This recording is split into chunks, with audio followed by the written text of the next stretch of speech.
This program is brought to you by thepodcastfactory.com.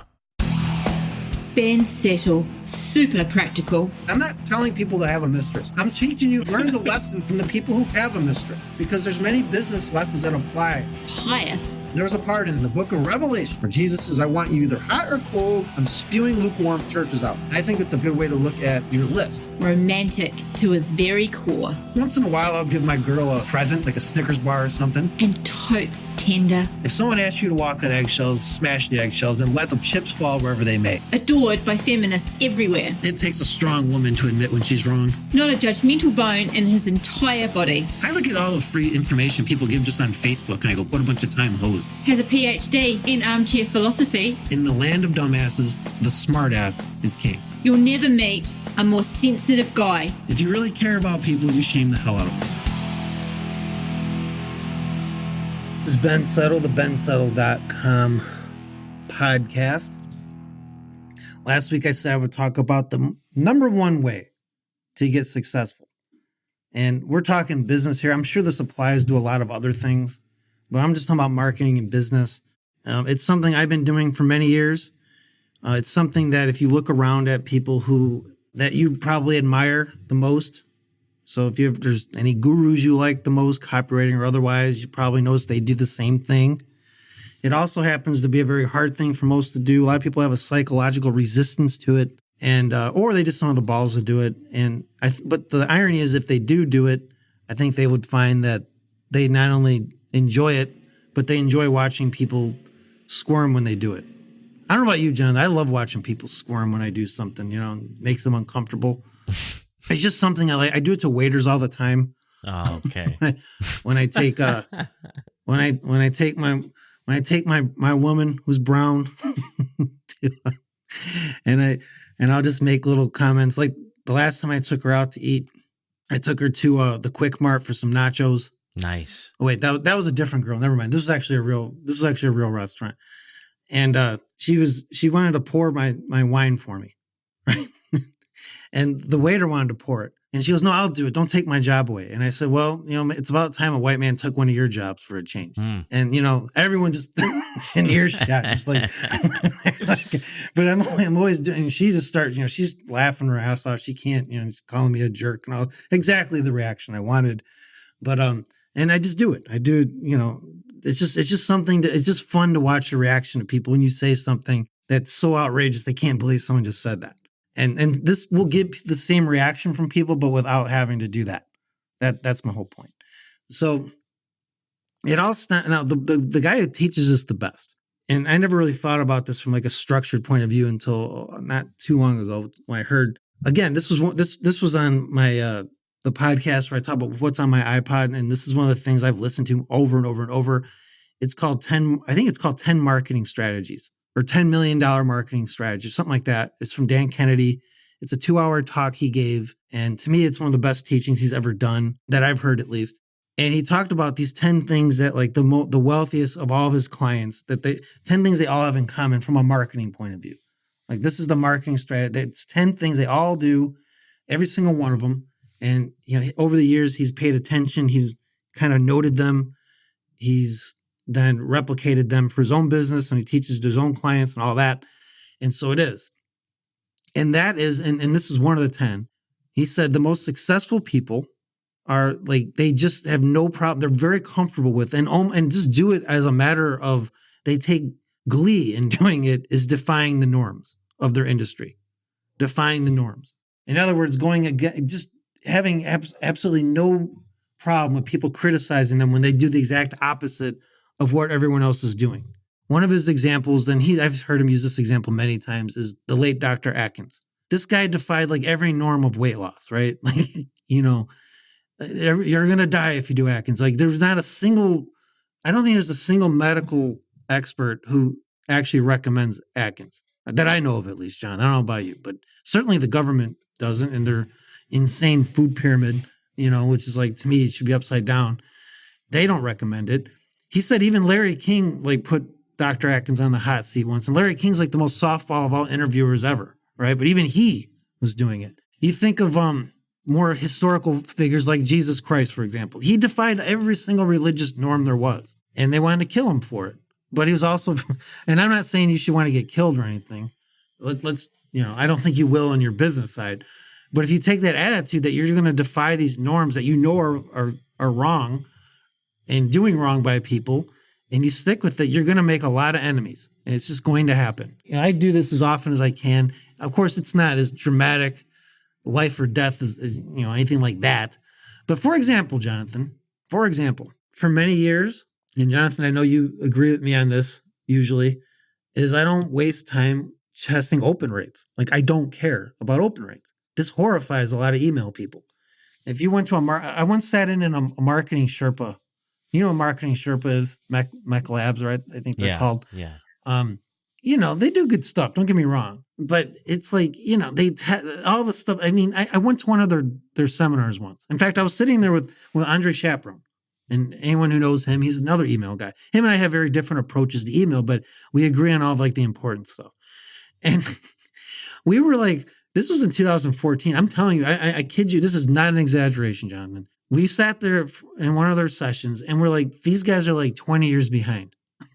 Like, they're just now teaching to be like entertaining and interesting. Like, that was a big thing. You need to be interesting. Yeah. And I'm thinking, what the hell? Like, this is new? It's like, but apparently it is. It is. Matt Fury's been banging that drum for a very long time. You'd think that people would have caught on to this, but no, it's something you have to go to a seminar and hear someone up there say. And it wasn't just that, it was a lot of different stuff. Like, it was like, we were just like, this is amazing. Like they're literally 10 to 15 years behind where even like mediocre email marketers are. Now, I'm not saying this is a reflection on Marketing Sherpa, because this could have just been one session out of many, right? So I don't know. I've heard a lot of good stuff about them, and I know they've done a lot of good work. But my point is this, because I rail against wasting time with open rates, with very rare exceptions. I even did a show on the old podcast once about like 4 times it makes sense to try to test your open rates. But for the most part, it's like a waste of most people's time. And they'd be better off spending more time writing better emails and focusing on that, trying to write better headlines and all this stuff. It gets me called irresponsible, Jonathan. It gets me mocked by certain email people. I bet. All this. But I guarantee you this, I have a much better track record than these guys, and I have a much better track record of successful students than these guys. And I know this because I look at some of these guys' testimonials, and it's all like, wow, you got my open rates up. And yet I have testimonials talking about like sales tripling and stuff. That's to me where the proof is. It's not in who has the most celebrity friends and all that. I don't sell a lot of digital products. In fact, I only have like 2 that I sell, and they're like upsells for things. And even those are always on. I'm like, maybe I should get rid of these. People hate that. They literally, Ben, but everybody sells ebooks and all this. No, I'm doing physical products for many reasons I'm not going to go into here, but it just annoys some of my peers, and because they don't want, because first of all, I think they see that it works and they think it's harder to sell physical products. Now they think they want to convince themselves they shouldn't be doing it. But the reality is there's no reason not to. It's actually easier than digital products in my experience. And so it is. I don't have like a fancy funnel. I don't teach these fancy, complicated funnels. I'm very much in the Sean D'Souza camp when it comes to this. Makes people not very sympathetic to what I teach, just put it that way. They don't want to hear it because they spent $300 on some software that's all about funnel building, and they didn't even need it because they're just brand new and they don't even have an offer yet. So that ticks them off. I talk about taboo topics all the time, or as much often as I can work it in. Politics, religion, whatever. People don't like that sometimes. It defies the norms. You're not supposed to go there, Jonathan. You're not supposed to, half the stuff I do in this podcast, we're not supposed to be doing. You think about that, right? You being a podcast producer for multiple podcasts, I'm sure you see this, that a lot of people play it safe. We don't on the bensettle.com show. Amen. If I, it's just, I don't pedestalize people. Like, one of the things that I find most amusing about like the internet, let's talk about the internet marketers out there. The way they pedestalize like girls, for example, is just amusing to me. Is absolutely funny.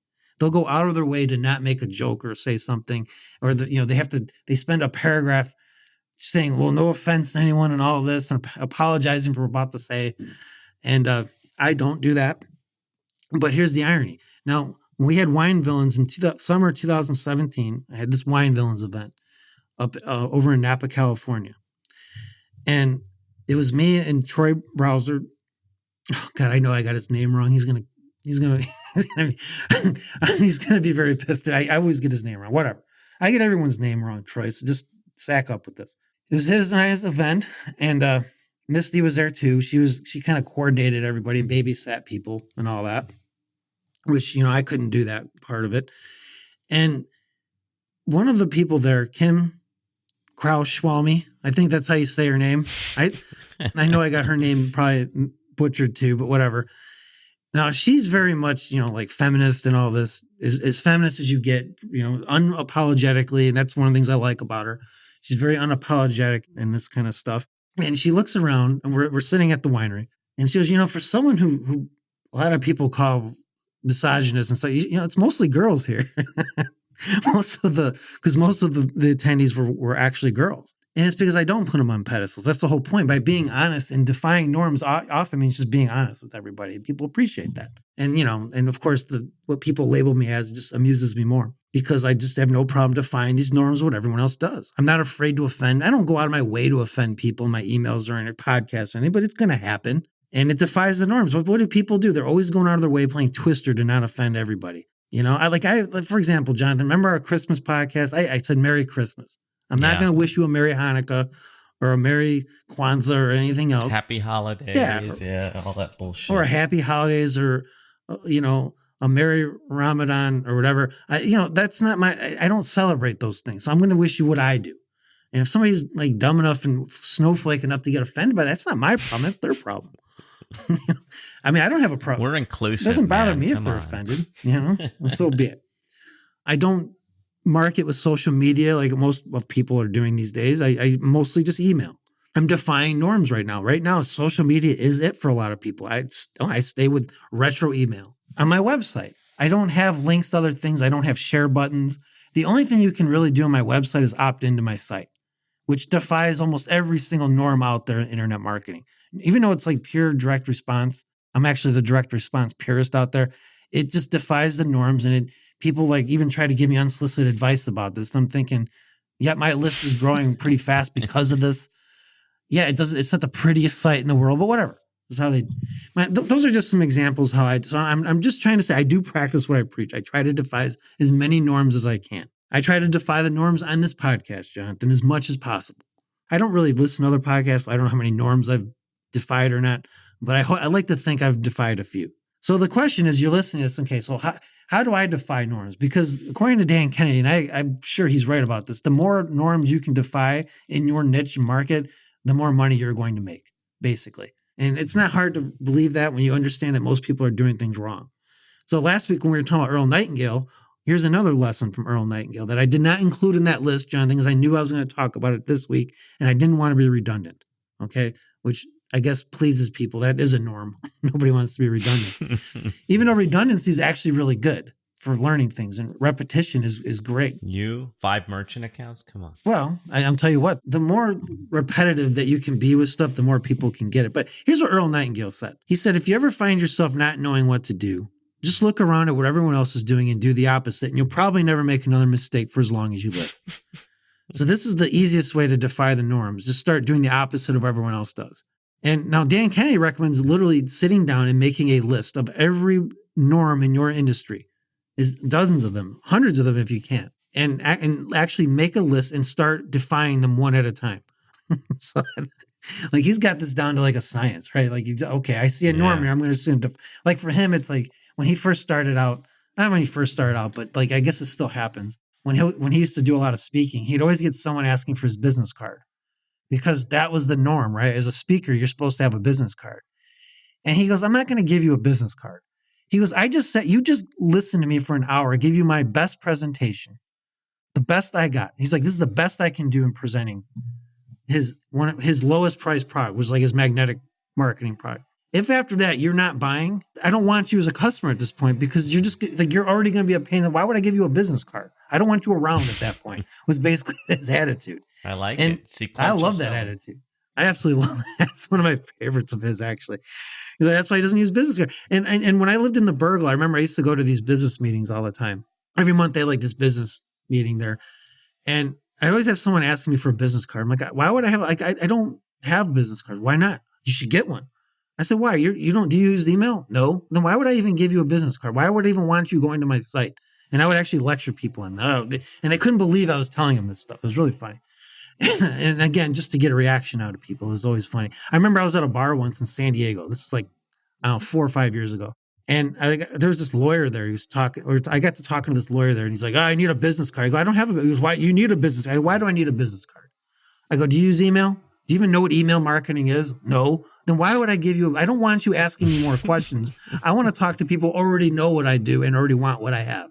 And he didn't understand it. He just didn't understand. He's a lawyer. He knows the law, but he doesn't know marketing. So make a list and then do the opposite. And here's my advice is to make this list. Just make a list of 10. Don't make this hard on yourself. Make a list of 10 things that you see everyone in your niche and market do and industry do. And just defy one per month. That's it, Jonathan. I'm just saying one per month. By the end of the year, that means you will have broken 12 norms that you've defied, and just watch what happens. And I'm not going to say that every one of that things is going to work for you. So you're going to have to gauge how this works. But I think you will find that your income goes up. Your positioning is way stronger in your market. You have much better quality, higher quality customers, and a lot of other good things happen. You attract better people to your life. You repel the people you don't want. It's just an amazing thing. It's something I've been doing just for years anyway, but it wasn't until I heard Dan Kennedy teach it that I started doing it more on purpose. And I can tell you, it is really pretty cool to watch it happen. So that's the number one way to get successful. In my opinion, is defy all the norms you can. And that's it for this week. Next week, Jonathan, we are going to cover 7 email players rules. And a merry time will be had by all. I'm looking forward to that. Another bensettle.com podcast is in the can. Be back next week. You've been listening to the bensettle.com podcast.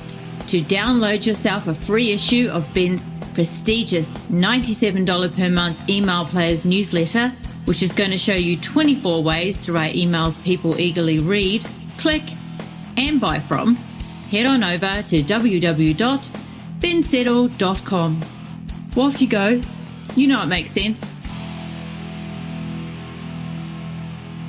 This is the podcastfactory.com.